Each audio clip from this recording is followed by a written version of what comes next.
You're listening to What She Said podcast with Shanae Hall. Welcome to this episode of What She Said. I'm your host, Shanae Hall. I got my mama, Rhonda Frost, in the building. And this week, for the first time ever, we're kind of stepping outside of our box of normal conversation and enlightening our audience even further about things that, again, we don't know about. And if we don't have the conversation, how will we ever learn? So my guests today are Carlos and Marco.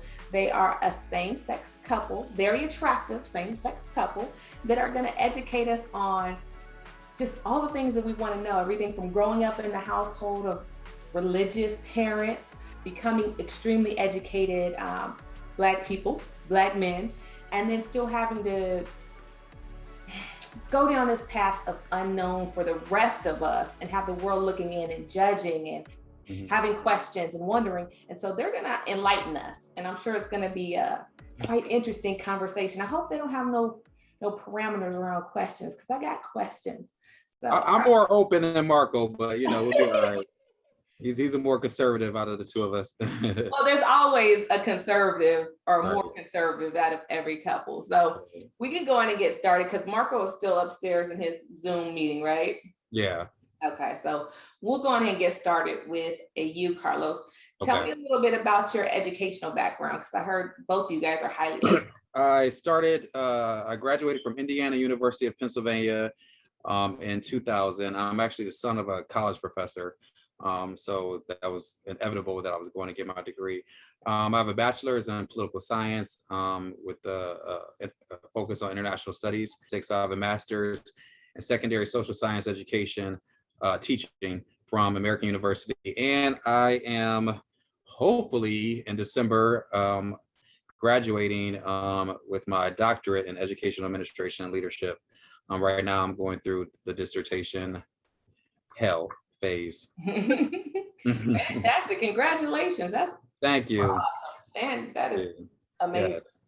Okay, so let me go on ahead and get started with your background. How was it? Because I don't know if you've watched the show, but we've had pastors on, we've had people that minister to people about, and we've talked about polygamy, polygyny, all these other elements of, heterosexual relationships, but we rarely haven't delved into same-sex relationships, which is, very alive and prevalent in our communities now. It's not like what it was when I grew up, even in the 90s, where you didn't really talk about it. It wasn't really acceptable. It was kind of like hush hush. Right. Even if your friend was gay, you didn't talk about it. Now it's kind of like, yeah, my homeboy gay, and we all went out to get drinks, so the energy is different behind it. How was that for you growing up in a household with religious parents and then having to come out at some point in time and say, hey, this is how I believe and this is how I live? So that's an interesting story.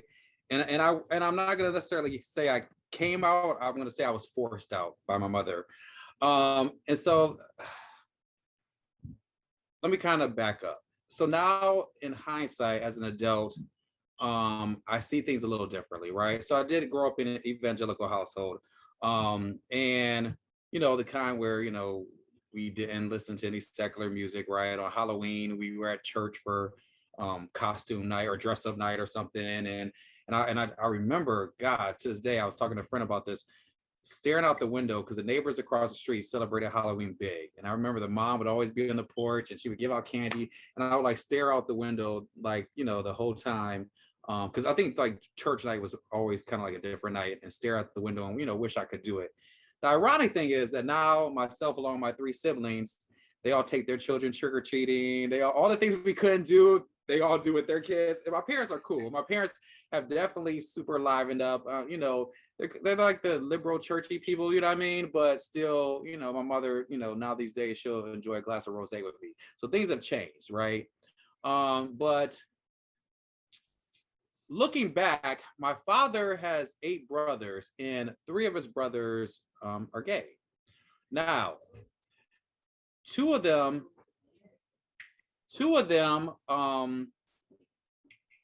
their heyday was the 80s, right? And so unfortunately and sadly, they both died of AIDS, actual AIDS, right? They're part of the deaths, the millions of deaths, in the AIDS crisis, right? And so, come on, Marco. And so And then my dad's youngest brother is one of the ones, he's still alive, one of the ones I contribute with helping me with my process, right? And so when I think about it, even one of my dad's brothers was transgender woman.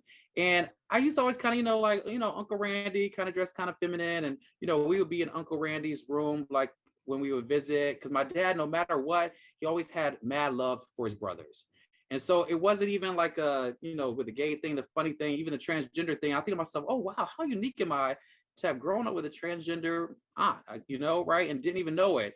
And, we would go in her room and I would see, pictures on the wall and more effeminate, pictures. And I remember my sister and I, we kind of like chuckle a little bit like, oh, what was that? And then now when I think about it, also, Randy, and I'm going to say Uncle Randy because we just call him Uncle Randy, but, I'm trying to use the correct pronouns. Would always have like a gentleman friend that would come over towards the end of the evening. Gentleman friend would always be kind of a little rough around the edges, you know what I mean? Kind of what we would call like trade these days. A dude that, is passable during the day. You never know that they would mess around. You guys might look at it as like DL, but a DL dude could be a business type dude. A DL dude could be any dude. Trade is more like a dude that's off the street that you would never, ever guess, right? But they still mess with men, right? And so what happened is, so growing up like that, it was never really spoke about, right? I went to, can't see your hair. All right. I was in college and my mother being the wife of, a professor and not that many Black professors, on campus. She's a socialite, right? So she's very social. And we were at this Miss Black IUP event. So it was the pageant, but they had the Miss Black one, right? And I was talking to this young man. I was one of people who was friends with everybody, whether you were a punk rock dude, a hip hop dude, or whatever. I was always been kind of had the ability to easily navigate between circles, right? And so this person, I won't say their name, we're still friends, a feminine person. And I remember my mother calling me and she was like, hey, Carlos, so-and-so is gay. And I was like, okay. She was like, so are you? I was like, no, Mom, I'm friends with everybody, blah, blah, da, da, da. So she's like, okay, it's cool. If it ever comes like that, you want to tell me, I'm there for you, blah, blah, blah, da, da, da. She asked me, I think of like 3 or 4 more occasions. How old were you when she was asking these questions? Was sophomore in college. So I was 19, I guess. Okay. 19. Yeah, 19.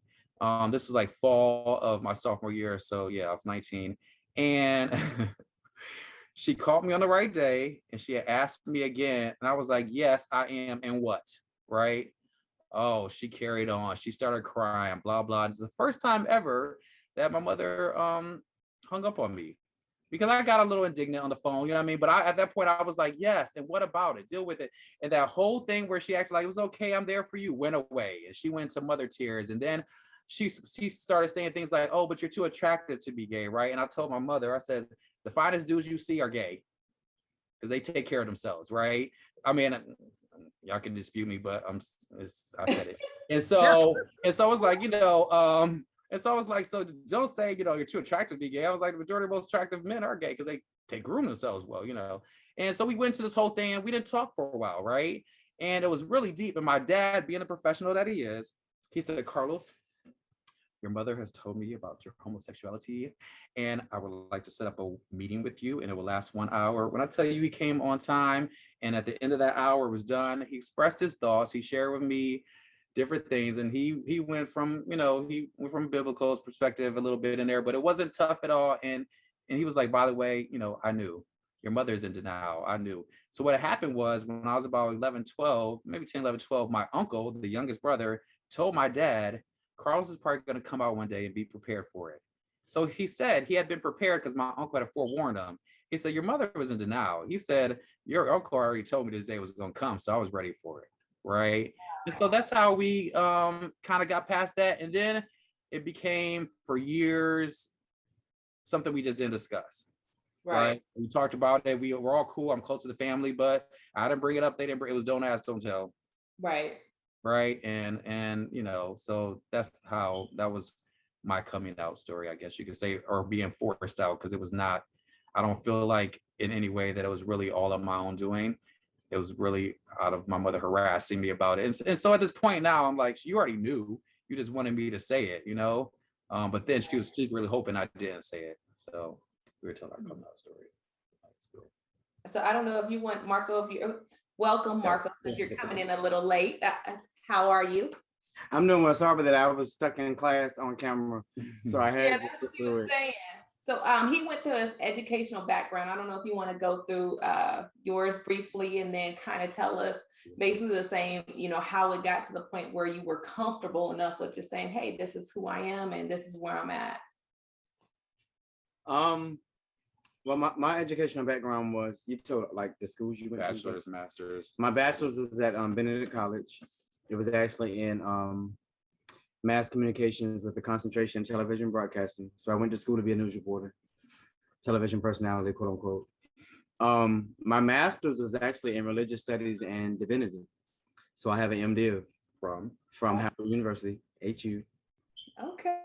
No, the only. I'm just joking. And then my future, soon to be actually, I would say, doctorate is from Bowie in education, leadership, and administration. I'm at Bowie too. I didn't say the university. And we both actually in the same program at Bowie. Oh, fantastic. Very ironic, but it happened. He was first. I applied to a doctoral program first, though. I'll keep that real. But I ended up going to Bowie after I encouraged him to apply. Did you say that part? No, I didn't know that part. Right. So I encouraged him to go first, and then I pursued afterwards. But my coming out actually never really occurred. To be honest with you, I was outed by this one on Facebook, and he still doesn't admit it. But I'm very private. I'm somewhat conservative, if you may. I'm originally from South Carolina. I'm actually licensed and ordained. I'm actually an ordained minister, and a lot of people don't know that. I never liked the title part because too much just comes with it. Right. I was licensed at 19 and I was ordained at 21. I was engaged to a woman to be married. My wedding was supposed to be June 2001.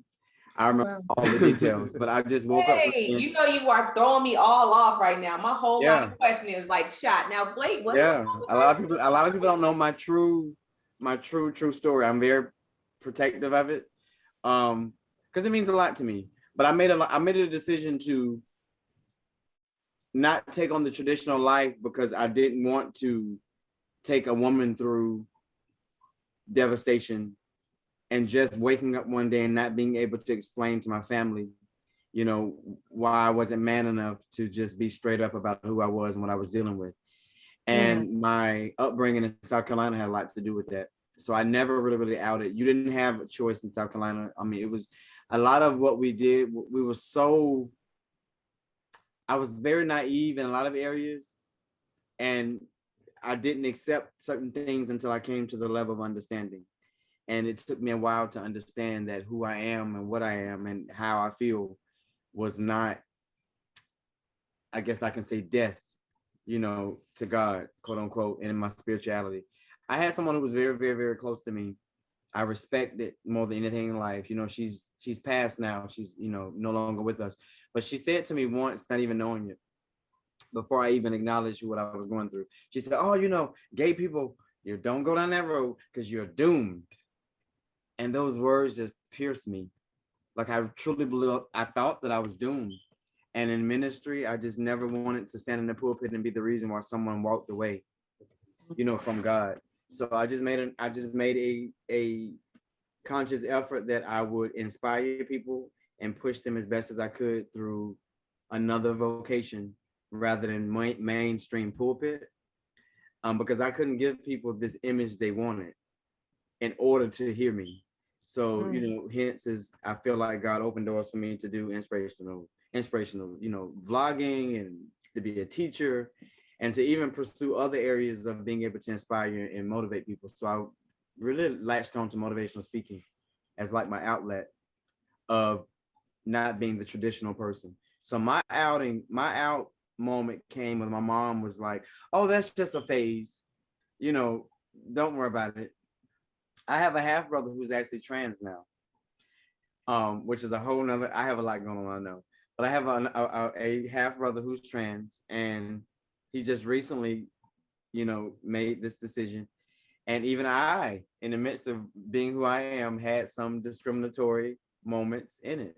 Because I know you as my brother, and you're not going to force me to try to figure out at this age who this other person is. We got sisters, we got nieces, and I got to explain to them that you get to walk in a room and say that you're a woman, but you don't have the same woman issues a month. You don't have this, you just don't get to walk in and do that. And so he doesn't agree with my approach with it, but I literally had that mentality and I had to kind of grow from that.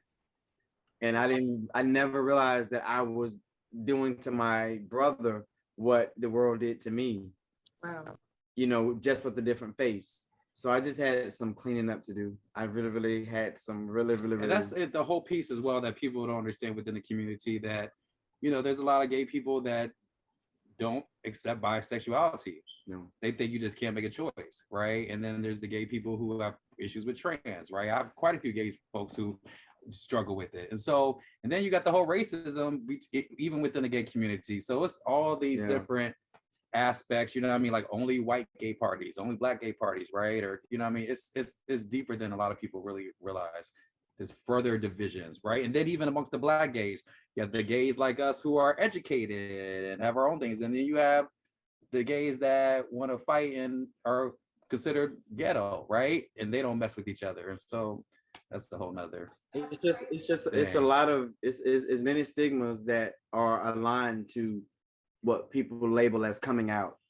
It's because once you make that decision in the black community, we oftentimes laugh about this, any other race will allow a black man to go dibble and dabble, but a black woman says there's no way possible that I'm ever gonna forget that part. And I love you, boo boo, blah blah blah, and all this, but not not personally in my. And we had to just own that. And so I literally owned mine from a black woman's acceptance perspective. Like a black woman is not gonna let you forget. She's not gonna forget about that, Right. Unless she is, in some cases, as we say, a lesbian who has decided, you know what, I did it, you did it, I'm all right with that. So it's very, very hard. So it kind of forces you, if I may, and he may differ, it kind of forces you to accept, if you're going to live a life, you literally just got to live it gay. Because once as a black man, you step out there, it's pretty much, it's really, really, really difficult to, bring it back in. You can't unforget what you learned. And so that's the difficult part. So my coming out was pretty much just to my sister and my mom and my brother. And it's just a kind of subliminal. Oh, we know who Carlos is, but they've never really, really holistically said, we accept you as a gay man. They've never done it. And I've never forced it on them, to be honest with you. Okay. So how did you feel? And like I said, I don't know if you caught, but let me just kind of bring it full circle. So what we do is we'll have a topic, and like our other topics have been polygamy or polygyny or whatever, and we reference it back to the Bible. And since you're highly educated in that space, right? How do you feel about what the Bible says about gay relationships and gay marriage and male on male or female on female? Because it does speak to it. And if you are what you say you are, if you've read what you've read, how do you perceive that information from the Bible? So can I ask this? Is a lot of your audience evangelical type people? No, we have different audience. Like I said, we talk about all kinds of different things. I don't know. Like I said, we've had everybody from T.I., Sacred Entertainer. Gotcha. Okay. All right. Like we did like a series. We did a 3-part series on polygamy because I was like, I can't wrap my mind around the sharing part. Like, how we gonna be sharing and it's gonna be okay? Yeah. And we always referenced it back to the Bible because I'm like, y'all talking about this is a God thing. You need to show me the way. Show me. Don't, you know what I'm saying? So I'm going to use the same thing with you because it was actually brought up, and again, people talk about it all the time as far as being gay and what the Bible says about homosexuality or being an adulterer or being, you know what I'm saying? Like we hold everybody accountable. So you out there cheating on your wife, but you talking about you more religious than anybody else. Like nobody get a pass, not here. So I'm asking you, since you know what I'm saying? Like, how do you feel reading those words and then turning around and this is your lifestyle and this is who you are? No apologies needed. You know what I'm saying? This is who you are. But how does that make you feel? I felt lost the majority of my life. I'm going to be real with you because I led my life with spirituality and the Bible. like 100%, no question it, no nothing. And then I went to divinity, and of course, what divinity does, it rips it rips it from a historical perspective into so many dimensions that you just literally just feel like, okay, Lord, when I walk out of this, I'm just grateful to just know that I just believe in you. That's all I need. So I literally, my spirituality led the forefront of who I am and what I believe. So I didn't even acknowledge, like, here I am, flesh and blood human, and I wouldn't even acknowledge the other side because of my, my belief and of course my faith in the Bible. And I still believe in it. But I also believe that after many years of seeking God and seeking God and seeking God, the only thing that came to me was this: don't let anything separate you from my love. I'll never forget that. And in that is what gave me peace. The same way that I read the Bible and it talked about adulterers, and I was never a person that read the Bible looking for other people's issues. I'm not that guy. But people would go and look for my issue, and they would call out homosexuality like it was just the balance scale of it all. I was like, well, girl, how did I end up with the head honcho sin? I fasted, prayed. Girl, you already know what we go through. Speaking in tongues, getting it out. Yes, I'm deep every day. I'm speaking. After I did all the charades and the shenanigans, the Lord said, don't let anything separate you from me. And I literally had to lean on that if I profess and I believe who he is within my heart, that no matter what I struggle with,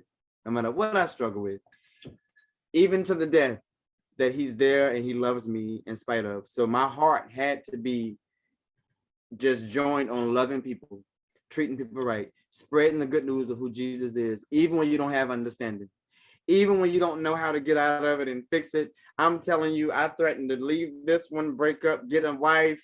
I did everything, but even in getting a wife, I'm going to destroy her. I'm going to bring people under a lot of mess and innocent kids. And yes, I got the face and the look and the marriage, and it looks the part. I'm in television. I know how to give you the image. But at the end of the day, I was a broken vessel that was not of use to anybody, not even standing in the pulpit speaking about it, because I wasn't true to me. So I really, really believe in living for real and being true with who you are, and then trusting only in God's judgment, that even after it's all said and done, if you just believe in your heart that Jesus Christ is Lord and Savior, and you live and truly live in the faith of knowing that he will never leave you or forsake you, then you can separate yourself from the opinion of mankind and just use what you can to make a difference in the world and just be loved in spite of your sexuality. Because at the end of the day, when you burnt crisp, none of this matters. It's the heart of who you are and what you did with what you got. And I use my quote unquote struggle as a way to make certain that the next one that's going through it doesn't feel abandoned, isolated, and worthless. I literally felt worthless for the majority of my life. And that's just being honest.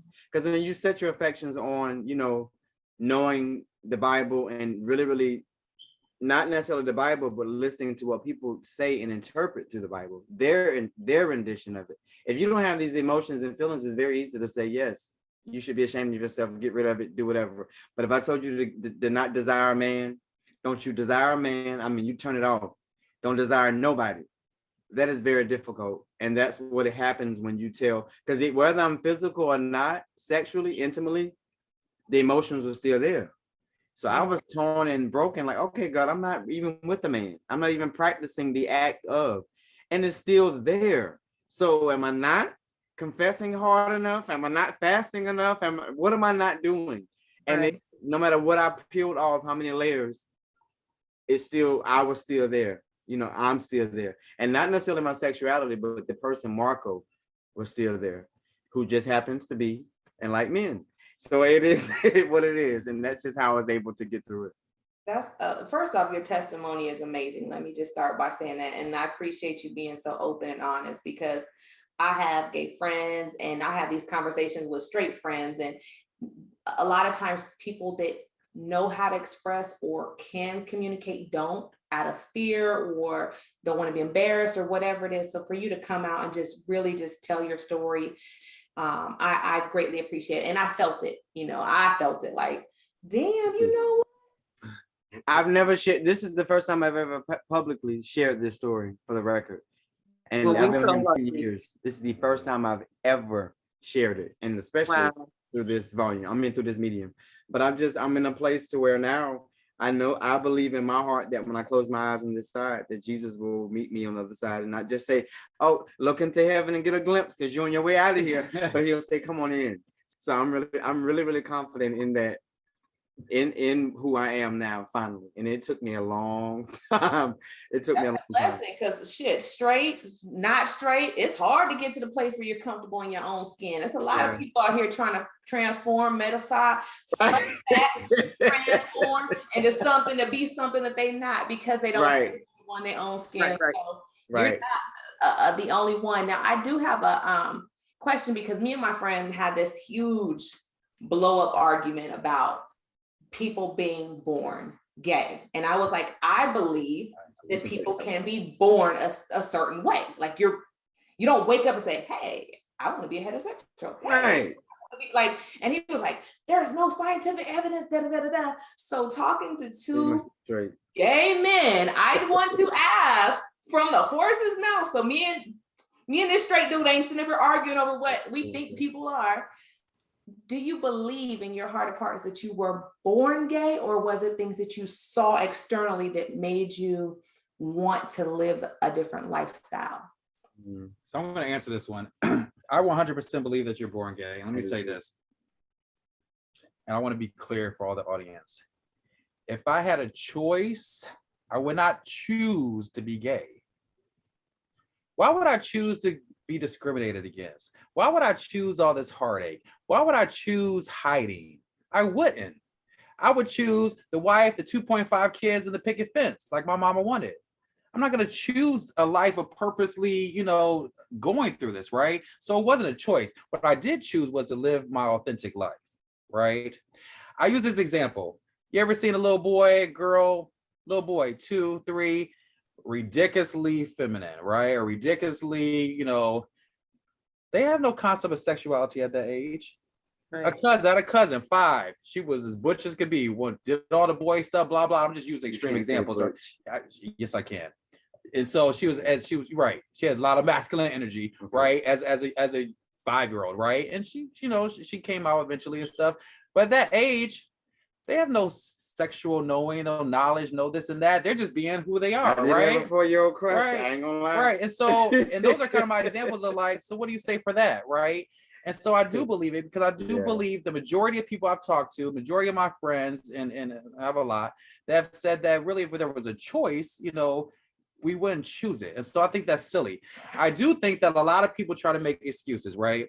So I was at the barbershop earlier today, and the barber was telling me about, this girl came in and said, if my daddy was in my life, I wouldn't be a lesbian. And we just kind of chuckled about it, like, how ridiculous, because you're trying to find scapegoats, right, for your sexuality. But that's silly. There's plenty of people that have 2 loving parents, loving family, right? Nothing ever happened. They had everything to them. They're still gay. So that has nothing to do with it, right? And so I truly, and I had to explain this to my dad, if I had to make a decision, I wouldn't have. I would want to be just like everybody else, blend in and live the dream, right? But that it wasn't my choice. What I did choose is to be authentic, right? Because I've seen people, there's older men going through their whole life, right? No wife or no husband or nobody, right? Because they're trying to like hold it back, and you're dying miserably. You've had a miserable existence, right? Or man, people like, I think like, his whole life. Like people like Luther Vandross, right? Maybe if he was out today, he could be like Sam Smith out and about, right? Whitney Houston. But okay, well let's not name too much. Wait, what? But you're right. Remember her and Robin. I'm a Whitney fan, right? My thing is, and so I just think that the only choice you have is to whether you're gonna be out or not. Because trust and believe, Marco and I have knowledge of plenty of men who might have been married for a while that have tried to come on to us, or this people, is not that show. Or we're not doing that on yeah. on Well, this you show. know what? They want to hear it all. Right? So you have situations, right. I mean, situations where a lot of men, because they are so caught up, right, into image. And back in my day before Marco, I did deal with a couple of married dudes, right, and even some of the women, and even some of the women, were even knowing that their dudes were doing this, right? But dude, they had a nice house, he had a nice job, he looked good, blah, blah. They had their kids and they were willing to stay with that. But I do, right. But then we also get into the thing where, and I see mom shaking her head, but we also get into the thing where, I'm just trying to figure out, you was a side dude? Right. But then we also get into this thing where Right. I'm at age, I'm 43 now, and I got way too many 40 plus Black women friends who ain't got no man and want to have kids and are now, you know, and then I'm not even going, that's going to my Kevin Samuels bit, but that's the whole thing where they looking for this, and that, and that's a whole other conversation. But so some of them will ignore that just so they don't have to be those women. Right? Because at the end of the day, they, you know, they got their kids and their man. Yeah, he might dip a little, but here you are out here buying a dog. No, I'm not rolling with that one. No. All right. Well, yeah. I'm just speaking facts. I know, I hear what you're saying. Yeah, but I got you. You may not be wrong with that. Go ahead and buy the dog. Boo-boo, yeah, but we also know, and not to go into this one, but we also know Black women are one of the largest groups of women that are dying alone.